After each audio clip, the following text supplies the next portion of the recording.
બેન જમણા આપણે જાતા હતા ઘોર જંગલની વચ્ચે થઈ ગયા છે વીરા. બેન વીરા આ શું થવા લાગ્યું વીરા? જ્યારે આપણે ઘરેથી નીકળ્યા તો મારા સાસુજી મને કેવું કેવું મેં બોલ્યું વીરા. કેવું બોલ્યો બેન?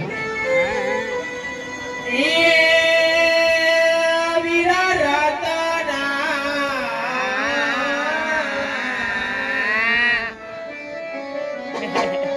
એ વીરા ફરકે વીરા મારી આંખો એ વીરા ફરકે વીરા મારી આંખો સાંદડે દેવ